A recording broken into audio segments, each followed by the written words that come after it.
everybody, live from Telephone Cove. As I've told you in the past, this is one of my favorite camp spots of all times here. Just beautiful here. I did have to deal with the wind this time, most of my stay here. It's a 7-day area here, so you can camp 7 days for free with your America the Beautiful Pass or your Golden Age Pass. It is in the Lake Mead recreation area, and just look at this view here though. Just amazing. How'd you like to wake up to that? Sophie's mad that she's got to be on a leash, but that's a requirement of this area.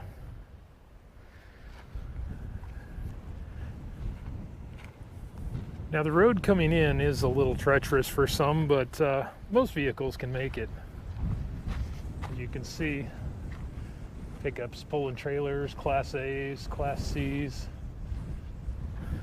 buses, smaller rigs. As long as you take the road with care, you know, slow down. Washboard road won't take its toll on your vehicle. And it's about 4.5 miles down the road off of Highway 163 north of Laughlin there. It is a steeper hill leaving, so but just look at this amazing view here.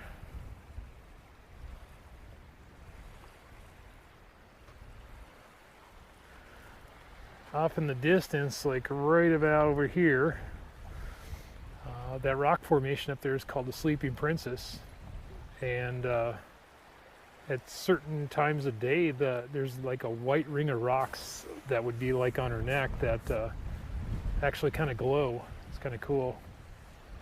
I'm going to be taking off today and going over in that general directions to Catherine's Landing.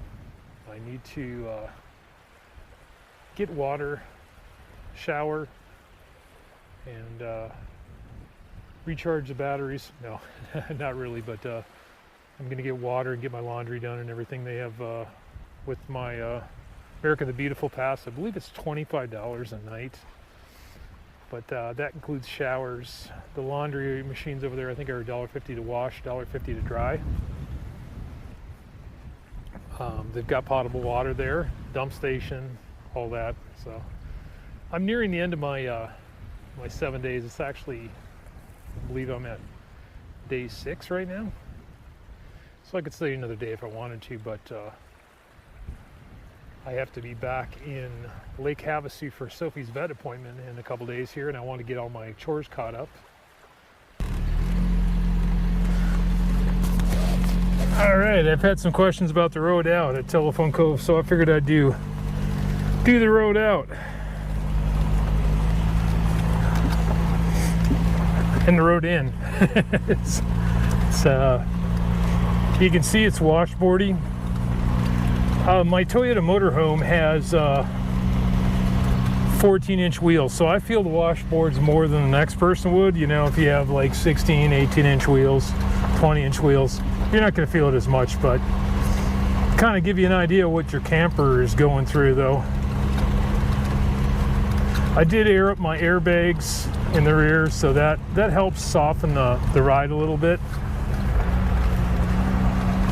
And I just hit it in low gear, 10-15 miles an hour, or what the road dictates.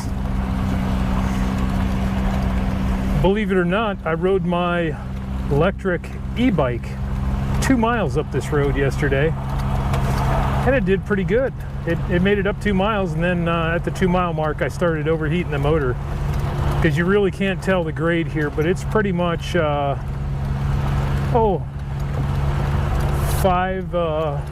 varies from 5 to 7%, I would say.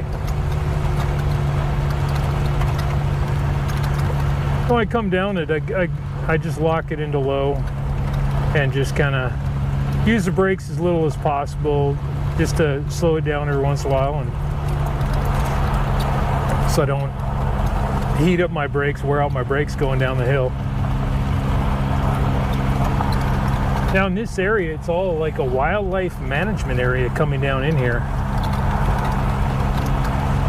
Just beautiful though. You can't see it from Highway 163.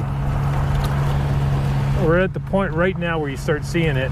So about a half, 3/4 of a mile before you get down there. Like I said, I think I clocked it was like 4.5 miles.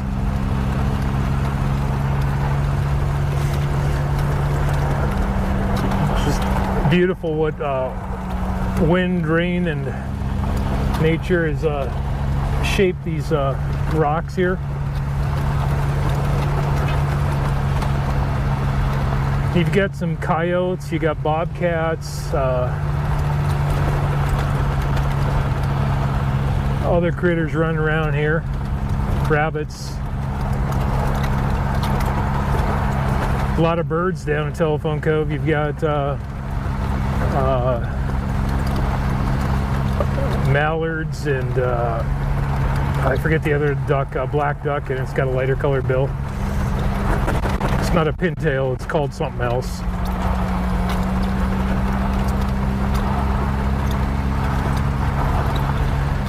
Sometimes I'll get someone behind me either going up it or coming back down into it, and I just pull off to the side and let them go by.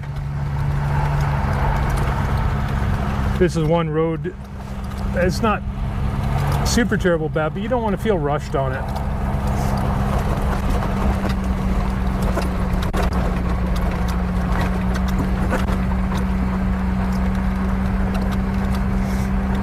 Yeah, last year when I came down about the same time, I think it was the exact same week I came down here, it was pretty rough.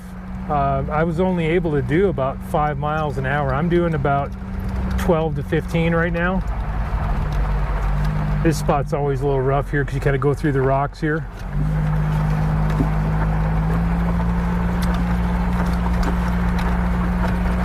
Got all these little caves along here, natural caves, and kind of interesting. There is another cove further north on Lake Mojave called 6 Mile, and my friends go there every once in a while. That road is supposed to be a lot worse than this one, but you can make it with any vehicle. It just takes forever, and like the name says, 6 miles of washboard. So this one appears to have been graded within the last few weeks here, so it's a lot smoother than it normally is. Just kind of reading the road right now, looking for the smoother spot. And like this side's a little smoother. We don't have any traffic behind us. Before I get to this curve up here, I'll cross back over.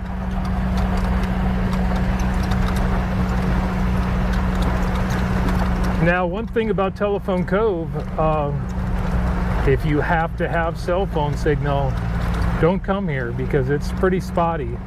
I mean, you might be able to get a call out. You can walk to the north end of the cove and maybe get a call out there, but as far as sending, receiving emails, uploading video, anything that you need a reliable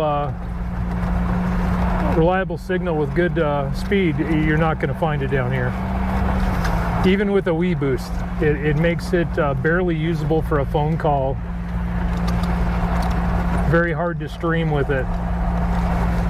Verizon is terrible down here. AT&T is a little bit better. Mint Mobile is so-so. T-Mobile is non-existent. Just to name a few, and that's from experience with friends that had different carriers.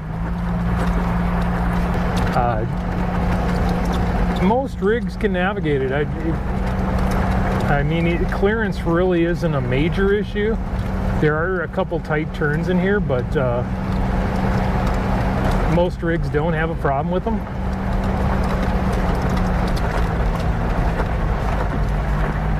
Coming around this curve here, I believe this is the one up over this hill. We'll see view of Laughlin and Bullhead City here. More of Bullhead City.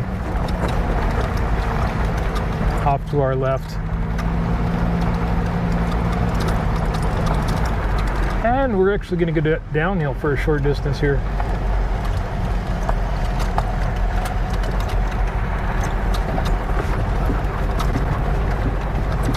My little 4-cylinder is saying thank you. I needed a break.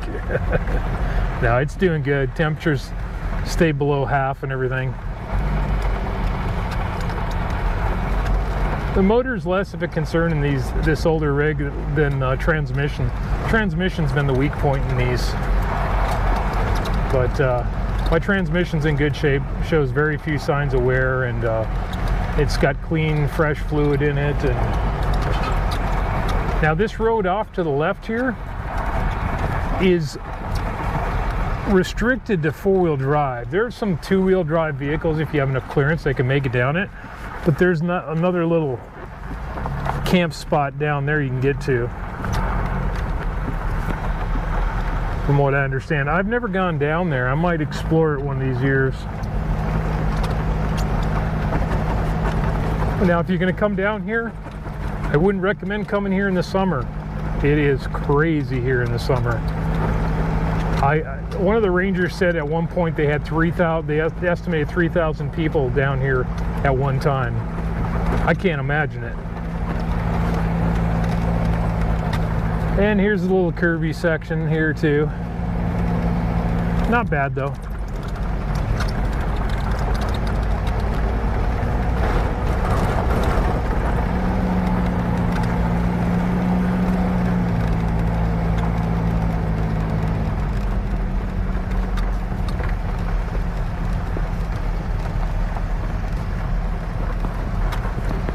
Like I said, if you just take it nice and easy, you shouldn't have any issues.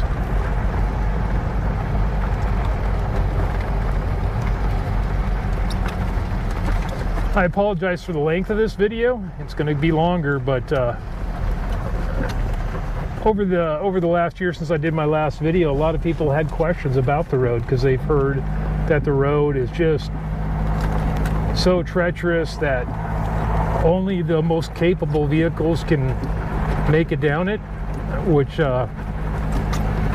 you see the clearance I've got in a Toyota motorhome and the engine size. So if I can do it, just about anybody can do it. I do, however, come in once and leave once, and I bring enough supplies before I get here so I don't have to be going in and out, you know, and put the extra wear and tear on my rig. There are 2 Walmarts in Bullhead City and Fort Mojave, the 2. And I typically try to stock up at those, or Safeway or one of the other stores in town. Kind of patronize the area, you know, spend a little money in the area.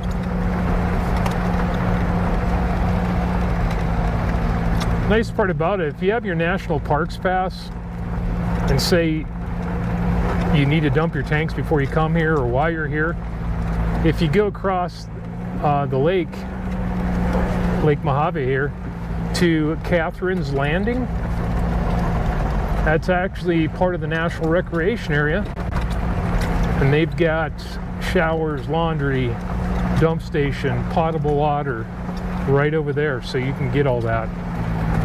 And that's why I'm headed there. I want a nice hot shower, and I want to shave and fill up my water. I've exhausted about half my water, so I'm going to top that off. Look at this view here. Isn't that something? Right down there, straight ahead, big buildings down there. That's Laughlin. Those are the casinos there. Off to the left there is Bullhead City up on the hillside there. Typically Laughlin's just not a lot of housing there. It's mainly just resort stuff, casinos.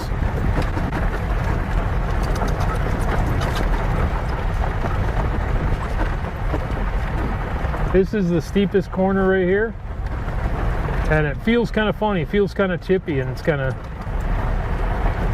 interesting. And then you get a steep hill up here, but not a problem.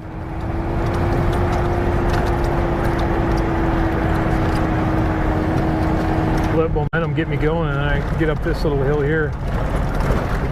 And you will meet cars on here. For the most part, a lot of them are courteous and stuff, and will give you a break. Yeah, this is the steepest part you got to climb here, and it does get a little rough, a little rutted out because people don't anticipate it to spin their tires.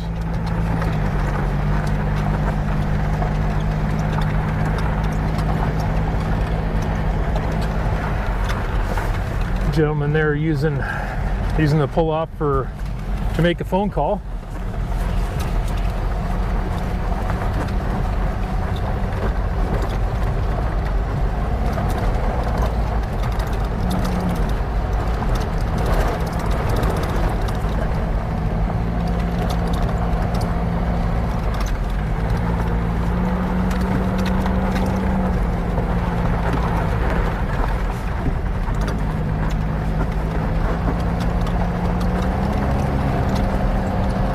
How would you like to have this for a driveway?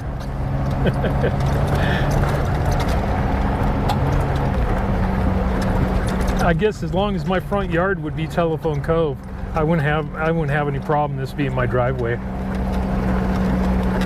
But I'd probably buy a Jeep.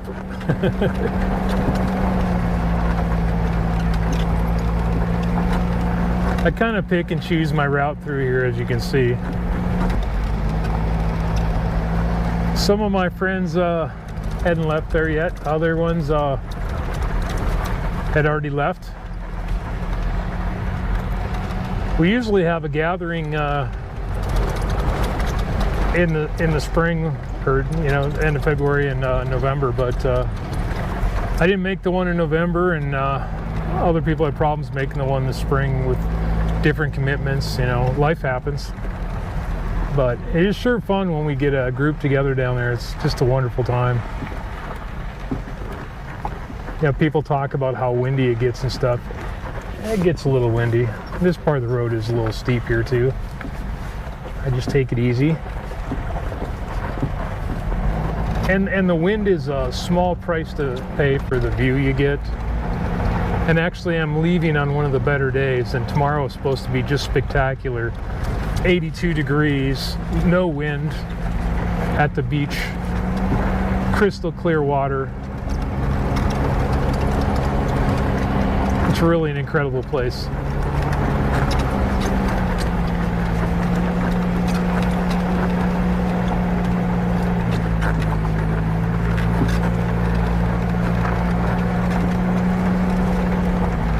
And that's about the worst part of the road. Pretty much the rest of it is just, gravel road. Thank you for stopping by. Here's a few pictures for you. Please remember to like, share, and subscribe. And we'll see you on the next one. Bye-bye.